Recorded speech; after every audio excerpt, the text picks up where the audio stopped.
வணக்கம். நடனம் என்பது வெறும் அசைவல்ல, அது ஒரு சமூகத்தின் பண்பாடு, தெய்வ பக்தி மற்றும் கலைநுட்பத்தின் வெளிப்பாடு. அத்தகைய வெளிப்பாடுகளில் ஒன்றான கரகாட்டம்.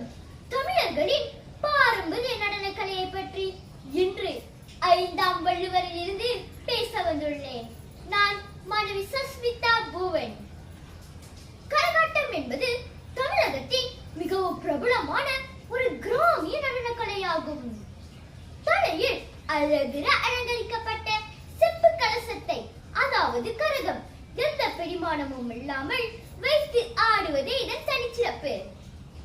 இந்த கலசத்தை பெரும்பாலும் மாரியம்மன் போன்ற அம்மன் தெய்வங்களின் திருவிழாக்களில் சக்தி கரகமாக ஆடப்படுகிறது. கரகாட்டத்தில் ஆடுபவர்கள் உடல் முழுவதும் பல வண்ண உடைகளை அணிந்து ஆடும்போது நிலத்தில் விழாமல் கலசத்தை சமநிலையில் பேணுவது சவால் நிறைந்தது.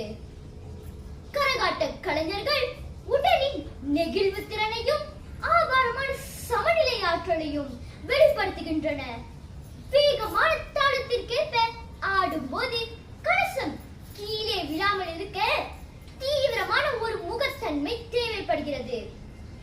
இது உடல் வலிமையையும் அலங்கார கலையையும் ஒருங்கிணைத்து மக்களை பரவசப்படுத்தும் ஒரு அற்புத ஆடலாகும்.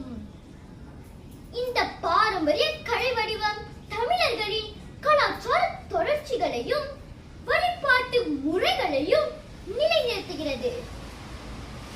நமது தமிழர் பாரம்பரிய நடன கலைகள் என்பவை வெறும் உடல் அசைவுகள் அல்ல, அவை நமது முன்னோர்களின் அழகியலையும் பக்தி உணர்வையும் பண்பாட்டு மரபையும் ஒருங்கே நமக்கு கற்றுக் கொடுக்கும் உன்னத கருவிகள். கலைகளை போற்றுவோம், தமிழர் மரபை காப்போம். நன்றி.